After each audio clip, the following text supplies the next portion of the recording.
Hi. My God, a person, an ordinary person. I thought I'd never see a face like that again. Please tell me, how long has it been? Tell me! The Great War has been over for 200 years. 200 years. Could it really be? 200 years of staring at that horrible face at the window. Oh God, this vault. What happened here? It was awful. Just awful. Everything was so chaotic at the start. I didn't even think twice about running the Vault-Tec's insane experiment. Have you been here for 200 years? If that's how long it's been, then yes. Everything in the vault ran smoothly for maybe 7 years. Then the residents started rioting. My God, I'm so sorry. I appreciate your concern. Why can't you just leave? Until you got here, I was trapped. The door you came through only opens from one side. The one side behind me is broken. I've been waiting 200 years. Waiting for them to guess the password. It seemed inevitable. I can't keep this to myself anymore. I have to tell someone. Do you have time to listen to my story? Okay, I'm listening. I don't know how much you've worked out from seeing the vault, but I'll start at the beginning. I don't know how they knew so early, but I received a warning that nuclear war was on its way, over an hour before the bombs hit. I arrived at the vault before anybody else. Vault-Tec was paying the owner of the mini-mart above, Frank, I think that was his name, to stay open 7 days. I told him I was here for the tests. When the alarm sounded, I could see what was going on through the CCTV. Everyone was pushing and shoving, trying to get in. Things calmed down a little when Chief Stone arrived and made a show of force. I don't know how it happened, but the Assaultron turned on. It attacked the mini-mart staff and a vault scientist. That must have been terrible. It was. And it wasn't even the worst part. Once everyone was locked in the vault, my new directive became unlocked. I discovered that Vault-Tec had intentionally left us without a security force. None of the volunteers were sent an alert. They never arrived. It was all part of some insane experiment that I was to conduct, the first stage of which was involved barring Chief Stone from entering the population. Of everything I did as overseer, that is what I am most ashamed of. I did it without question. I locked down the elevator and left him in the gear room. He sent me so many messages. They started off angry, and then he begged. He gradually became less coherent. I started deleting them without even reading. Then one day they stopped. I only met Chief Stone once, during induction. He seemed like a good man, and I betrayed him.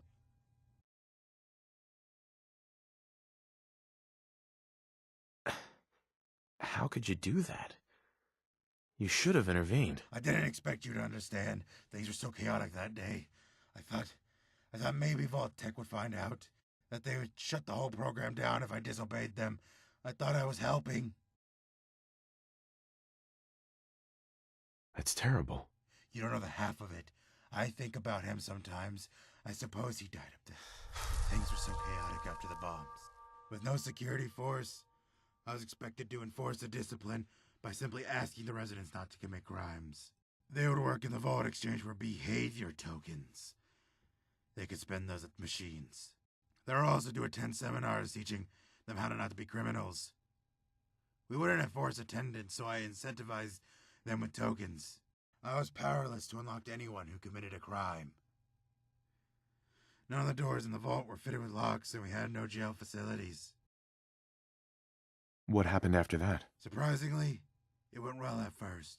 By well, I mean it didn't go wrong. I recruited the science staff to serve as a amateur security, and we made a cell in the lab. Most people we asked to spend time in there did. We had more than enough walkout to start sowing discontent among the residents. We had a spat of thefts, large number of behavior tokens going missing. People started refusing to spend time in any of the cells, even those who used to. What really started things off was the murder. Julie Harrison's husband. I can't remember his name now. What did you do? I did everything in my power to find who was responsible, which was very little. We found out the guy who done it pretty quickly. It was a guy called Carl Peters. He was drinking and doing drugs. God knows where he got it all from. He walked straight into Harrison's quarters, killed the father, and stole the behavioral tokens. We tried to detain him, but he got violent. He wouldn't go to any seminars. We couldn't do anything. Another resident, Jack Stanton, organized a vigilante group and started killing other residents, just on a hunch that they might be criminals. As soon as the rioting broke out, I issued a state of emergency, which locked down resident and science blocks, but it wasn't. The science team held off the residents as long as they could. They were overwhelmed. The residents blew through my office wall, and I escaped through the tunnels. I couldn't save anyone. So, how did you end up as ghouls? Ghouls. Is that what you call what happened to me? Huh? Seems appropriate. Sure. I think somebody must have damaged the generators. When I go down to the chamber, I found a door it won't open. The escape tunnels were flooded with radiation. I could see by my hands and Jack's face that it was changing us.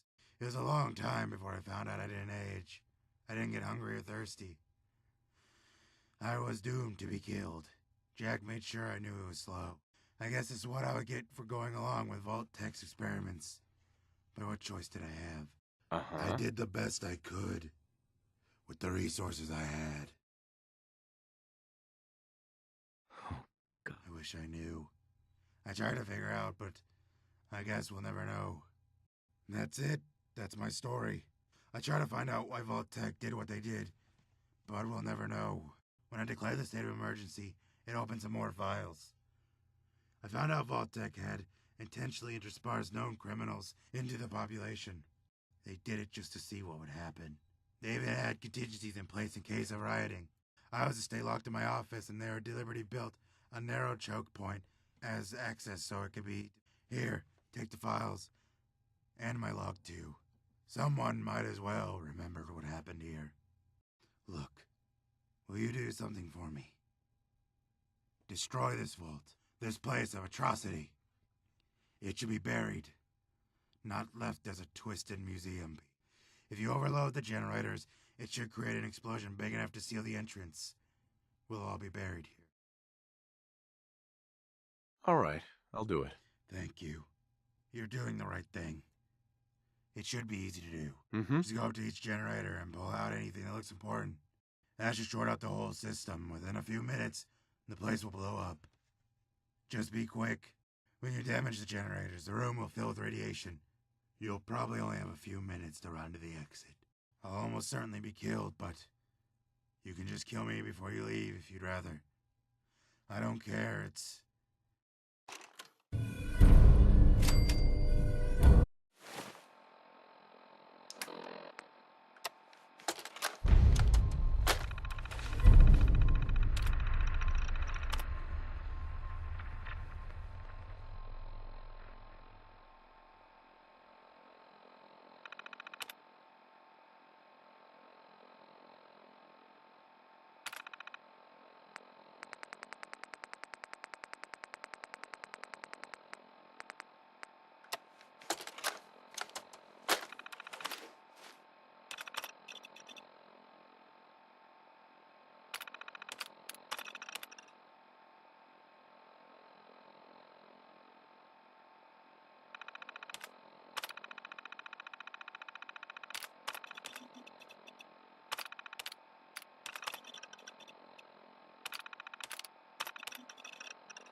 do not commit any public order offenses.